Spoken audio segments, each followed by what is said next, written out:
ഇങ്ങനെയുള്ള സ്ത്രീകളിൽ ഒരു വർഷത്തിൽ തീരെ ആർത്തവമാവുന്നില്ലെങ്കിൽ മനസ്സിലാക്കണം അവർക്ക് ആർത്തവവിരാമം സംഭവിച്ചതായിരിക്കാം. ഒരുപാട് കാരണങ്ങൾ കൊണ്ട് ആർത്തവത്തിൽ ക്രമക്കേട് ഉണ്ടാവാം. നമ്മുടെ ഗർഭപാത്രത്തിന് എന്തെങ്കിലും അണുബാധ ഉണ്ടെങ്കിലും ആർത്തവം തെറ്റി വരാം. അതെന്ന് പറയുന്നത് ഒരു വൈറസ് ബാധ കൊണ്ട് വരുന്നൊരു പ്രശ്നമായിട്ടാണ് കാണുന്നത്. അതായത് ഗർഭാശയത്തിൻ്റെ മുഖത്തിന് വരുന്ന ക്യാൻസറിൻ്റെ ഭാഗമായിട്ട്, അർബുദത്തിൻ്റെ ഭാഗമായിട്ട് ഇങ്ങനെ ആർത്തവത്തിൻ്റെ ക്രമക്കേടും ഉണ്ടാവും. ഇടയ്ക്കിടയ്ക്ക് തുള്ളി തുള്ളിയായിട്ട് ഒരു ബ്ലീഡിങ്ങും കാണാം. ഇതോടൊപ്പം തന്നെ നിങ്ങൾ ഞാൻ പറഞ്ഞു മ്യൂസിക് ഒക്കെ കേൾക്കുന്ന ഇഷ്ടമുള്ള ആളുകളാണെങ്കിൽ.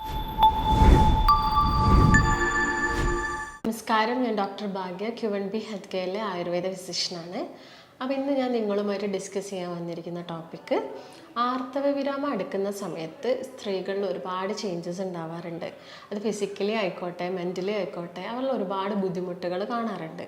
അതുപോലെ തന്നെ ആർത്തവവിരാമമായി കഴിഞ്ഞതിന് ശേഷം പല പ്രശ്നങ്ങളും ഇങ്ങനെ സ്ത്രീകളിൽ ഉണ്ടാവാറുണ്ട്.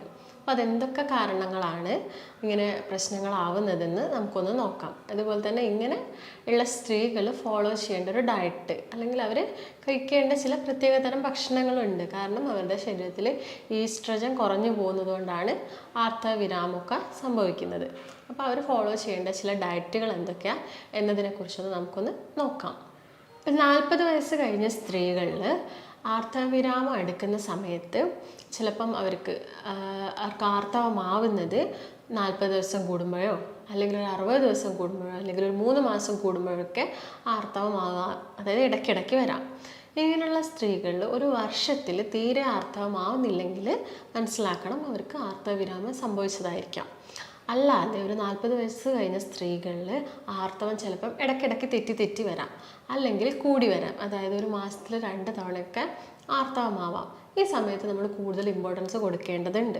ഒരു വർഷം അങ്ങനെയാണെങ്കിൽ നമുക്ക് മനസ്സിലാക്കാം ആർത്തവം സംഭവിച്ചു, അല്ലെങ്കിൽ ഒരു 6 മാസത്തോളം ഇല്ലെങ്കിൽ നമുക്ക് മനസ്സിലാക്കാം ആർത്തവം സംഭവിച്ചു എന്ന്.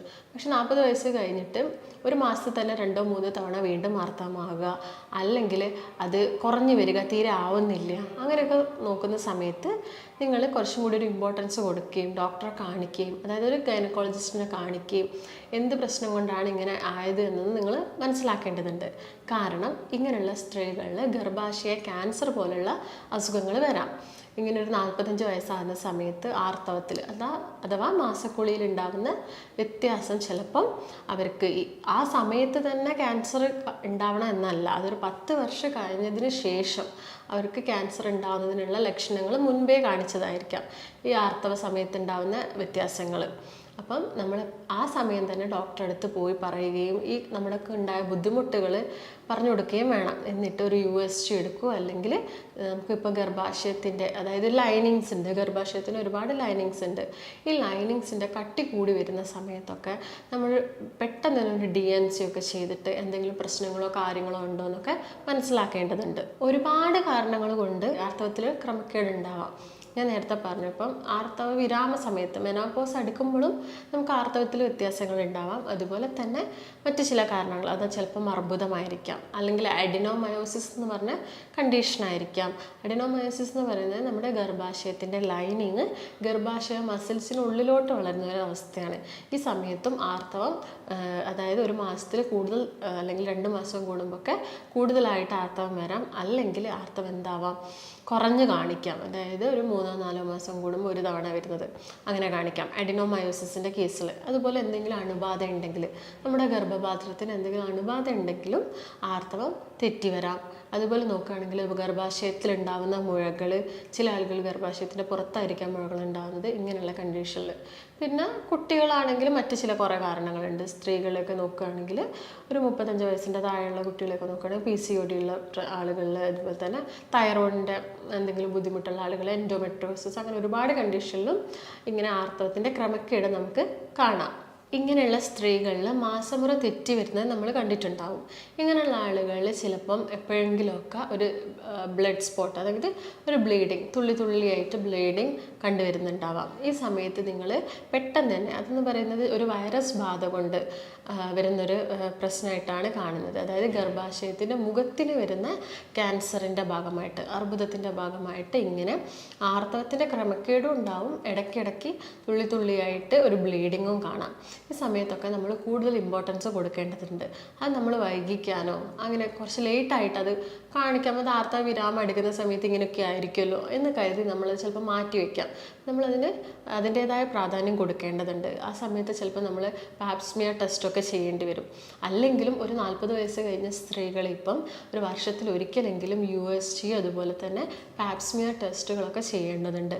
നമ്മുടെ ഗർഭാശയത്തിന് എന്തെങ്കിലും, അത് പാപ്സ്മിയർ ടെസ്റ്റ് ചെയ്യുന്നത് നമ്മുടെ ഗർഭാശയ മുഖത്തിന് വരുന്ന ക്യാൻസർ മനസ്സിലാക്കാൻ വേണ്ടിയിട്ടാണ് പാപ്സ്മിയർ ടെസ്റ്റ് ചെയ്യുന്നത്. അത് ചെയ്യുകയും അതോടൊപ്പം തന്നെ USG അൾട്രാസൗണ്ട് സ്കാനിങ്ങും നമ്മളെടുത്ത് യൂട്രസിൻ്റെ കവറിങ്ങിനും അതുപോലെ തന്നെ ലൈനിങ്ങിനും അതുപോലെ തന്നെ അതിൻ്റെ ഉള്ളിലുള്ള എന്തെങ്കിലും, അതായത് മുഴകളോ കാര്യങ്ങളോ പുറത്ത് വല്ല മുഴകളോ ഉണ്ടോ എന്നതും അല്ലെങ്കിൽ ഓവറിയുടെ ഹെൽത്തിനെ കുറിച്ചും എല്ലാത്തിനെ കുറിച്ചും അറിയാൻ വേണ്ടി നമ്മൾ വർഷത്തിലൊരിക്കൽ പാപ്സ്മിയർ ടെസ്റ്റും അതുപോലെ തന്നെ USG ഒക്കെ എടുക്കേണ്ടതുണ്ട്. ഇങ്ങനെ ഗർഭാശയം മുഖത്തിന് വരുന്ന ക്യാൻസർ പോലുള്ള അവസ്ഥകളിൽ നമ്മുടെ സെക്ഷൽ ഇൻ്റർകോഴ്സ് അത് ഭയങ്കര ഡിഫിക്കൾട്ടായിട്ടും ആളുകളിൽ. അപ്പോൾ ഇങ്ങനെ എന്തെങ്കിലും ലക്ഷണങ്ങളൊക്കെ കാണുകയാണെങ്കിൽ നിങ്ങൾ അതിന് വേണ്ട കാര്യങ്ങളൊക്കെ ചെയ്യേണ്ടതുണ്ട്. ഇനി ആർത്തവ വിരാമം അടുക്കുന്ന സമയത്ത് ഒട്ടുമിക്ക സ്ത്രീകളിലും ഒരുപാട് അസ്വസ്ഥതകളും ബുദ്ധിമുട്ടുകളും ഒക്കെ ആയിരിക്കും ഉണ്ടാവുക. വേദനകൾ എന്ന് പറയാൻ ജോയിൻസിലൊക്കെ ചെറിയ രീതിയിലുള്ള വേദനകൾ ഉണ്ടാവും. അതിലും കൂടുതൽ അവരിൽ ഉണ്ടാകുന്നത് അസ്വസ്ഥതകളാണ്. അപ്പോൾ അതെങ്ങനെയാണ് സംഭവിക്കുന്നതെന്ന് നമുക്ക് നോക്കാം. നമുക്കറിയാം, ലേഡീസ് അതായത് സ്ത്രീകളിൽ അവരുടെ ശരീരം പ്രൊട്ടക്റ്റ് ചെയ്യാനുള്ളൊരു ഹോർമോൺ തന്നെയുണ്ട്, അതായത് ഈസ്ട്രോജനാണ്. ഈ ഹോർമോൺ ആർത്തവ വിരാമമാകുന്ന സമയത്ത് വല്ലാതെ കുറയും, അല്ലെങ്കിൽ അതിൻ്റെ പ്രൊഡക്ഷൻ തന്നെ നിന്നുപോകും. ഈ സമയത്ത് നമ്മൾ സ്ത്രീകളിൽ അവരുടെ ഒരു, അതായത് യൂട്രൈൻ ടോണിക് പോലെയുള്ള ഈ ഈസ്ട്രോജൻ കുറയുന്ന സമയത്ത് നമുക്ക് കാണിക്കുന്ന ഒരുപാട് ലക്ഷണങ്ങളുണ്ട്. അതിൽ ആദ്യം തന്നെ നോക്കുകയാണെങ്കിൽ ഹോട്ട് ഫ്ലഷസ് എന്ന് പറയുമ്പോൾ നിങ്ങൾക്ക് വല്ലാത്തൊരു സ്വെറ്റും ചൂട് സഹിക്കാൻ പറ്റുന്നില്ല. ഇപ്പോൾ പുറത്ത് നല്ല മഴയായിരിക്കാം, പക്ഷെ നിങ്ങൾക്ക് എപ്പോഴും എന്തായിരിക്കും, ചൂടായിരിക്കും. നിങ്ങൾക്ക് എപ്പോഴും ഫാൻ വേണ്ടി വരും. അതുപോലെ തന്നെ നിങ്ങൾക്ക് കോൺസെൻട്രേഷൻ, ഒരു ജോലിയിലും കോൺസെൻട്രേറ്റ് ചെയ്തിട്ട് ഒരു വർക്കും ചെയ്യാൻ പറ്റുന്നില്ല. അങ്ങനെ ഒരു അവസ്ഥ. അതിപ്പോൾ അടുക്കള ജോലി ആവട്ടെ, അല്ലെങ്കിൽ നിങ്ങൾ എന്തെങ്കിലും വർക്കിംഗ് ആയിട്ടുള്ള ആളുകളാണെങ്കിൽ അത് നിങ്ങൾക്ക് കൂടുതലായിട്ടൊരു കോൺസെൻട്രേഷൻ കിട്ടുന്നില്ല. എപ്പോഴും ക്ഷീണം, ഉറങ്ങാൻ തന്നെ തോന്നുക, അല്ലെങ്കിൽ ഒരു 8 മണിക്കൂർ അല്ലെങ്കിൽ 7 മണിക്കൂർ ഉറങ്ങിയിട്ടും അതിലൊരു സാറ്റിസ്ഫാക്ഷൻ കിട്ടാത്തൊരവസ്ഥ. ഇങ്ങനെയുള്ള കുറേ ലക്ഷണങ്ങൾ ഇങ്ങനെയുള്ള ആളുകളിൽ നമ്മൾ ഒരു ആർത്തവ വിരാമം ആയി കഴിഞ്ഞതിന് ശേഷവും അതിൻ്റെ മുൻപുള്ള സ്റ്റേജസിലൊക്കെ കണ്ടുവരാറുണ്ട്. ഞാൻ നേരത്തെ പറഞ്ഞു, ഈസ്ട്രോജൻ എന്ന് പറയുന്നത് നമ്മുടെ ശരീരം, അതായത് സ്ത്രീകളുടെ ശരീരത്തിനെ പ്രൊട്ടക്റ്റ് ചെയ്യുന്നൊരു ഹോർമോൺ തന്നെയാണ്. ഇപ്പം അത് നമ്മുടെ ഹൃദയ ആരോഗ്യം നിലനിർത്തും. ഇപ്പം ആണുങ്ങൾ എടുത്ത് നോക്കുകയാണെങ്കിൽ അവർക്ക് നേരത്തെ, അതായത് ഇപ്പം ഒരു 35 വയസ്സ് കഴിഞ്ഞാൽ തന്നെ ഹാർട്ട് അറ്റാക്കിനുള്ള ചാൻസസ് വളരെ കൂടുതലാണ്. എന്നാൽ സ്ത്രീകളിൽ, ഒട്ടുമിക്ക സ്ത്രീകളിലും അവർക്ക് ഒരു 40 വയസ്സ് കഴിഞ്ഞാൽ അല്ലെങ്കിൽ 45, ഒരു ആർത്തവ വിരാമം കഴിഞ്ഞതിന് ശേഷമാണ് കൂടുതലായിട്ടും ഹാർട്ട് അറ്റാക്ക് പോലെയുള്ള കംപ്ലയിൻസ് ഒക്കെ വരുന്നത്. കാരണം ഈ ഈസ്ട്രോജൻ ഹോർമോൺ നമ്മുടെ ഹാർട്ടിനെ നന്നായിട്ട് പ്രൊട്ടക്റ്റ് ചെയ്യുന്നുണ്ട്.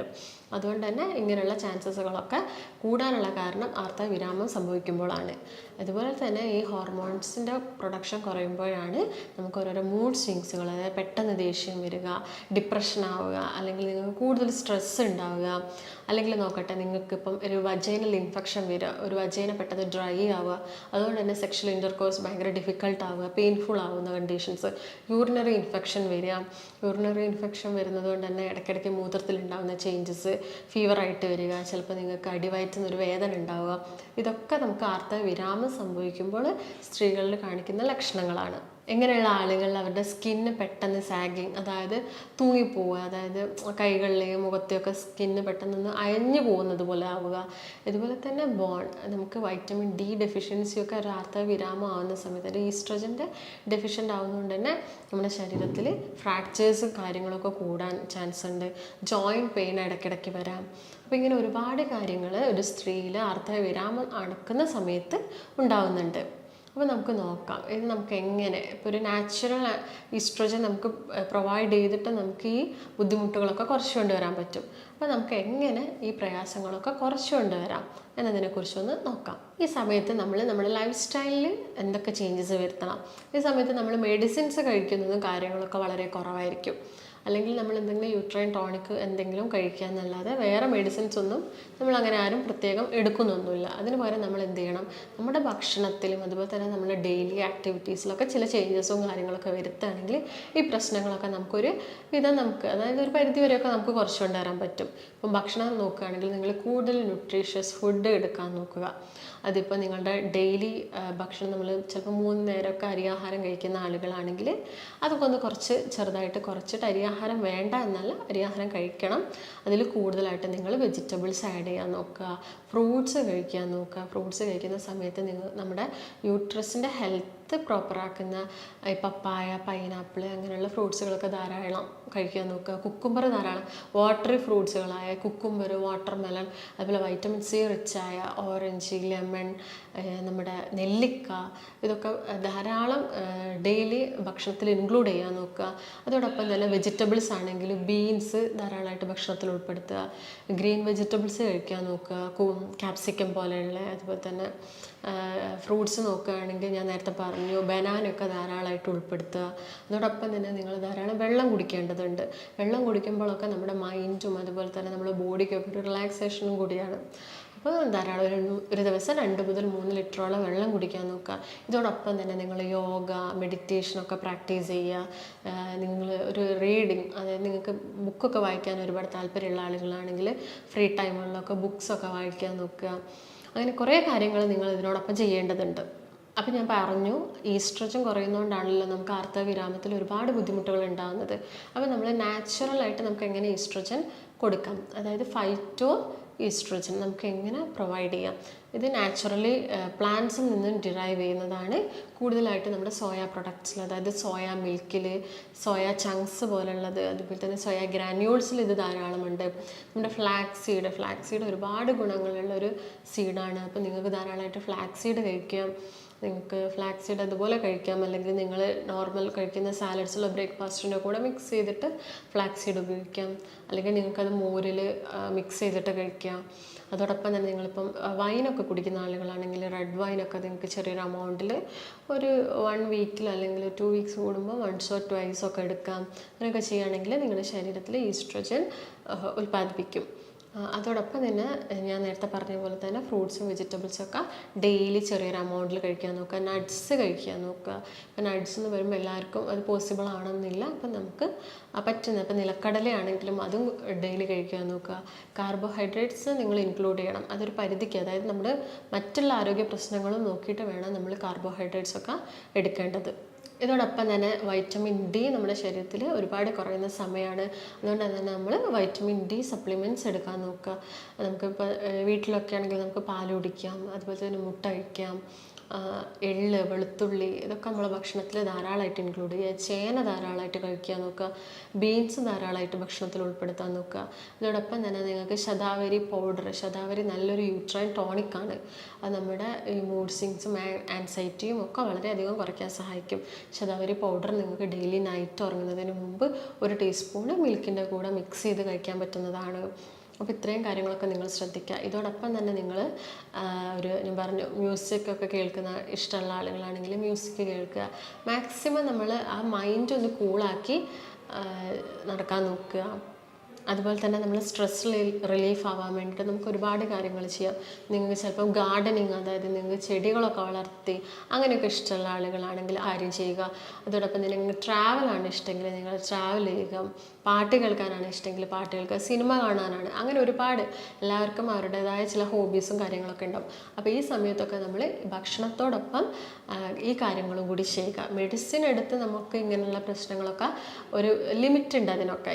അതൊക്കെ നമുക്ക് കൂടുതലായിട്ട് നമ്മുടെ മൈൻഡുമായിട്ട് ലിങ്കാണ്. അപ്പോൾ നിങ്ങൾ കൂടുതലായിട്ടും ഈ കാര്യങ്ങളൊക്കെ പ്രാക്ടീസ് ചെയ്യുക അല്ലെങ്കിൽ ഫോളോ ചെയ്യാൻ നോക്കുക. ഇങ്ങനെയൊക്കെ ആണെങ്കിൽ നിങ്ങൾക്ക് ഇങ്ങനെയുള്ള ആർത്തവ വിരാമം എടുക്കുന്ന സമയത്തുള്ള ബുദ്ധിമുട്ടുകളൊക്കെ കുറയ്ക്കാൻ പറ്റും. പിന്നെ ഞാൻ നേരത്തെ പറഞ്ഞ പോലെ പല കാരണങ്ങളും കൊണ്ടും നമ്മുടെ ആർത്തവത്തിൽ അല്ലെങ്കിൽ മാസക്കുളിയിൽ ചേഞ്ചസും അതുപോലെ തന്നെ ക്രമക്കേടൊക്കെ സംഭവിക്കാം. അതിനുവേണ്ടി നിങ്ങൾ ഒരു വൈദ്യസഹായം തേടുകയും പ്രോപ്പറായിട്ടുള്ള ലാബ് ടെസ്റ്റുകളും കാര്യങ്ങളൊക്കെ ചെയ്ത് നോക്കിയിട്ട് എന്താണോ നമ്മളെ പ്രശ്നം അതിനനുസരിച്ച് മാത്രം മെഡിസിൻസ് കഴിക്കാൻ നോക്കുക. അല്ലെങ്കിൽ ഞാൻ പറഞ്ഞ കാര്യങ്ങളൊക്കെ ഫോളോ ചെയ്യുക. അപ്പോൾ നിങ്ങൾക്ക് എന്തെങ്കിലും സംശയങ്ങളോ കാര്യങ്ങളോ ഉണ്ടെങ്കിൽ താഴെ കാണുന്ന നമ്പറുമായിട്ട് ബന്ധപ്പെടുക. ഇപ്പം ആയുർവേദത്തിൽ ഇതിന് വേണ്ടിയിട്ട് മെഡിക്കേഷൻസ് ഒരുപാട് അവൈലബിൾ ആണ്. അതായത് യൂട്രൈൻ ടോണിക്കും യൂട്രസിൻ്റെ ഹെൽത്തും ഓവറീസിൻ്റെ ഹെൽത്തിനൊക്കെ വേണ്ടിയിട്ടുള്ള സൈഡ് എഫക്ട്സ് ഇല്ലാത്ത മെഡിക്കേഷൻസൊക്കെ അവൈലബിൾ ആണ്. അപ്പോൾ നമുക്ക് നല്ലൊരു വീഡിയോ ആയിട്ട് വീണ്ടും കാണാം. നന്ദി.